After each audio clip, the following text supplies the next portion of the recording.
Hi everyone, and welcome to the Tom Morgan Drum Studio. Today I'm going to talk a little bit about the ride cymbal pattern in the jazz style. And if you're working on learning to play an authentic sounding jazz swing beat, then that's what we're going to talk about. And let me preface everything by saying that the key to really learning to do this, the essential factor that must happen if you're really wanting to play authentically in the jazz style, is you have to listen to the music. And I don't mean just superficial listening where you put on a recording and then you do something else. I mean concentrated, sitting down, putting on a recording, doing nothing but listening to the recording. And we'll talk more about that in other videos. But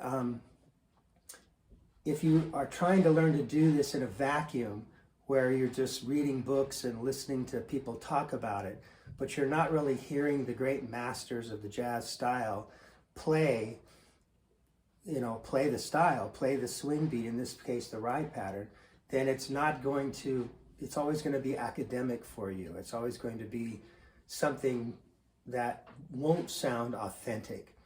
So I'm going to talk about it today and show you some things that I think are important, but this is no substitute for listening to the music. So first of all, I've done another video on setup, and if you want to watch that, if you haven't already, it'll deal with some of these things. But notice just the way my drums are set up and how my cymbals are fairly flat. Especially this one, the ride cymbal. And I don't want to play at some uncomfortable angle. I want to be able to play straight down into the cymbal and let the stick bounce up naturally. Okay? So maybe a place to start would be to just practice playing quarter notes.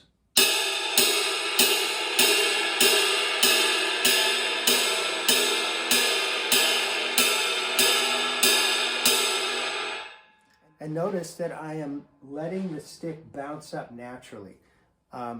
If I play over on this cymbal, you can really see how open my hand is when I play quarter notes.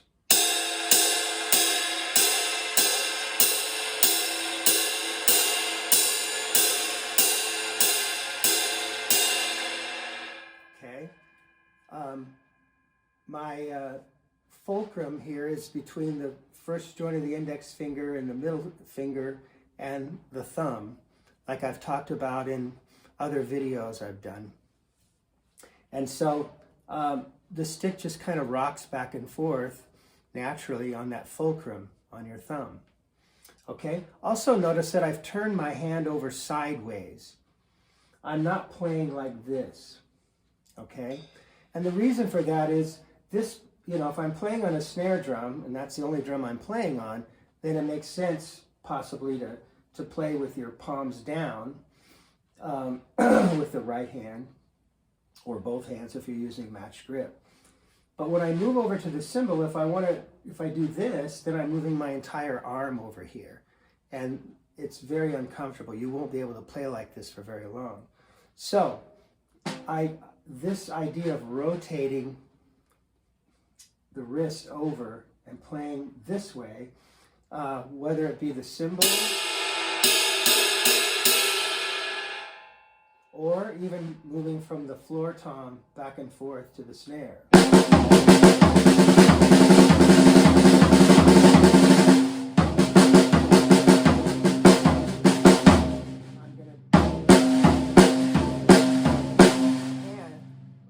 My hand actually stays in the same place, and I just rotate back and forth like that. So when I'm playing quarter notes on the right cymbal, it's very relaxed. I'm just letting the stick bounce up naturally. Let me do it one more time.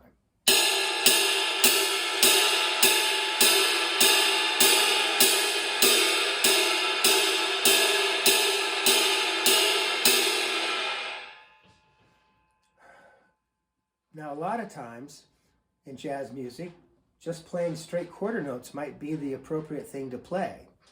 But most of the time we add the skip beat 1, 2, a 3, 4, a 1.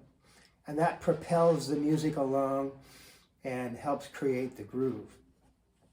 Now, when I play it, the way I think of it, and again, I'm just telling you what works for me, I'm thinking in terms of a triplet subdivision.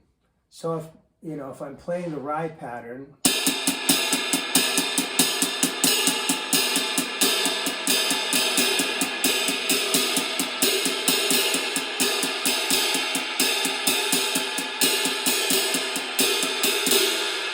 you can see I was playing the triplets over here on the hi-hat as kind of a grid, and my skip beat lined up perfectly with the triplet subdivision.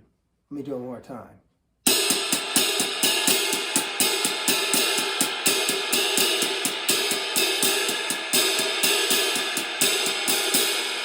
Okay, now normally I'm also going to add a slight accent on 2 and 4.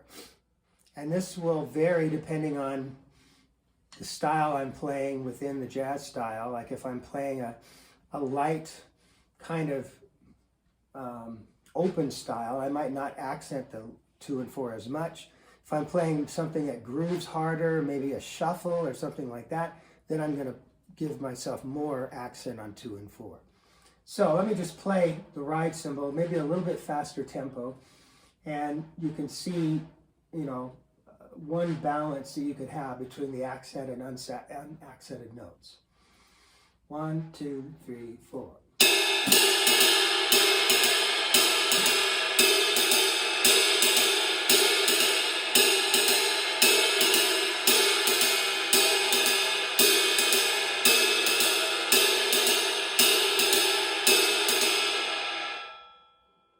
Okay, so there's the accent.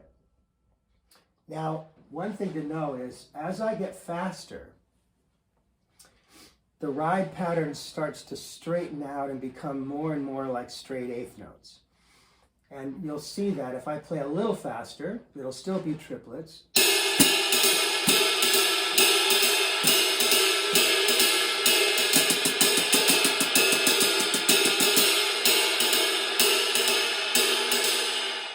If I speed up to a fast tempo, it's going to virtually be the same as just straight 1, 2, and 3, 4, and 1. So listen to that. 1, 2, 1, 2, 3.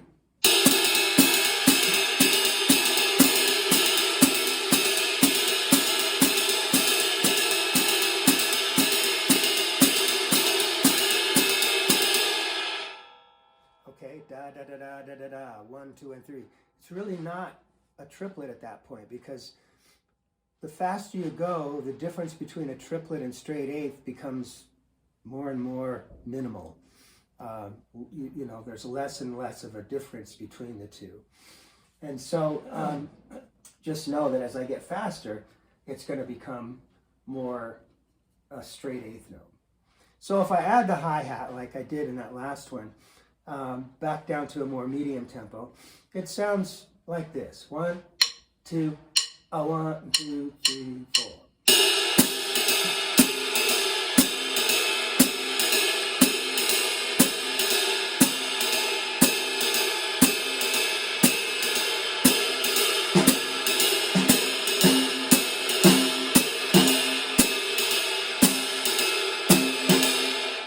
Now I might even let the stick slide over here into my second joint, which I normally wouldn't do, but you might have seen that I did that on the last segment I just played.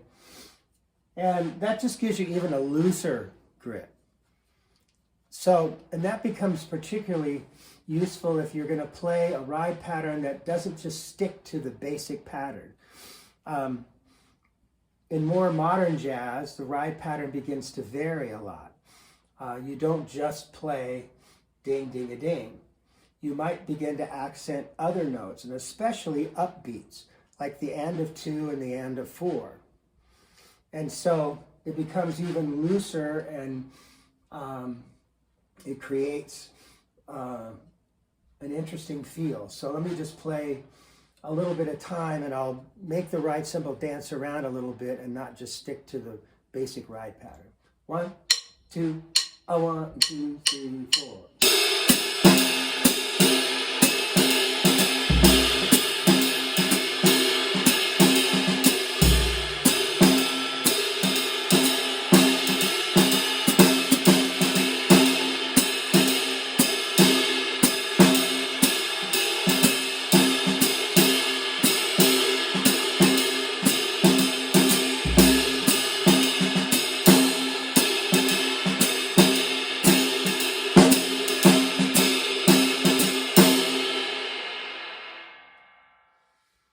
Okay, so most of those accents were on the upbeat, on the and of 2 or the and of 4.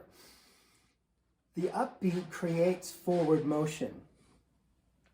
Whenever you play a downbeat, it kind of stops forward motion.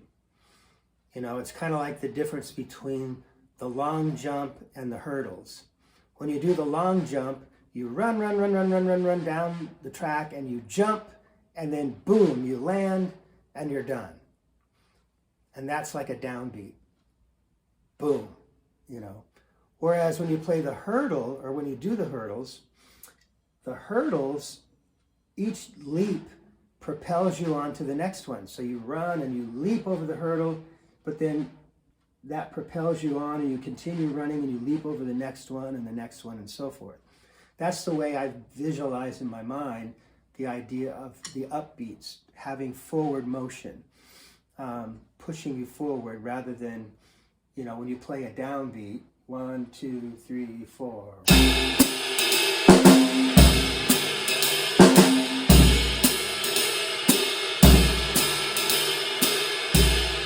That doesn't give you the forward motion that an upbeat would give you.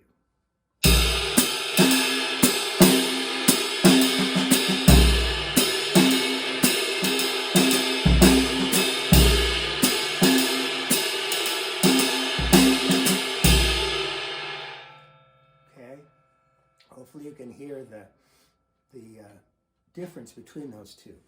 Now, when would I play with this more open, dancing kind of ride cymbal? Well, you know, you just have to listen to what's going on around you, depending on how the other players in the band are playing. If it's a really traditional, more Basie style or something like that, I'm not going to play that way. I'm going to emphasize quarter notes. I'll have the skip beat in there, but I'm really going to groove. I'll have an accent on 2 and 4. If it's a more open, kind of freer playing, possibly the bass player is not sticking to a walking bass line all the time, but maybe playing some more skip beats and that kind of thing in his line, then I'll, you know, maybe join in. And it just, again, that comes back to listening. If you listen to a wide variety of jazz, you'll notice, you know, focus in on the ride cymbal, you'll notice how different drummers play in different musical situations. So that goes back to listening. That's, you know, without that, you're just, you know, thrashing around in the dark. You don't know what you're doing. Now, let me talk about one more thing before we end, and that is the hi-hat, playing on the hi-hat. You know, I've seen a lot of young drummers play on the hi-hat like this.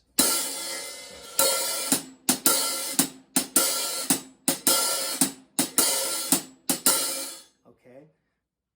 Ting, ta, ta, ting, ta, ta, ting. Now, what does that emphasize? Well, it puts the emphasis on the downbeat. 1, 2, 3, 4, 1. Okay?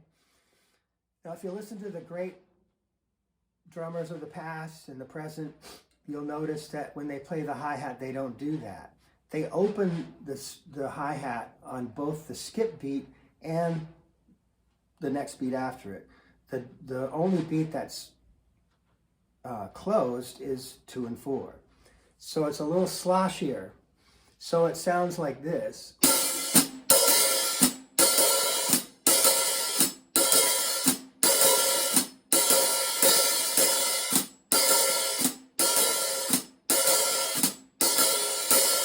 Okay? Now that swings where the other doesn't. And it's a pet peeve of mine. If I judge a jazz festival or something, I'll notice that right off the bat, because the drummer's not opening the hi-hat quickly enough. So you start with a sloshy sound,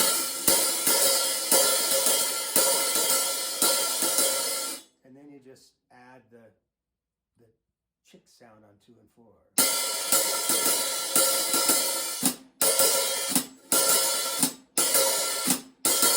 Now you can do it with your foot, like I was just doing there.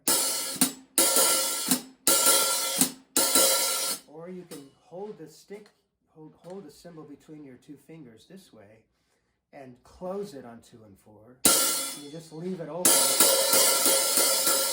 And then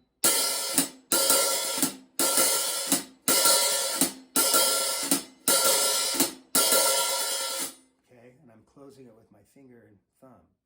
Now if you want to you can take that same idea of adding more upbeats to your hi-hat beat and create sort of that same more open free feel.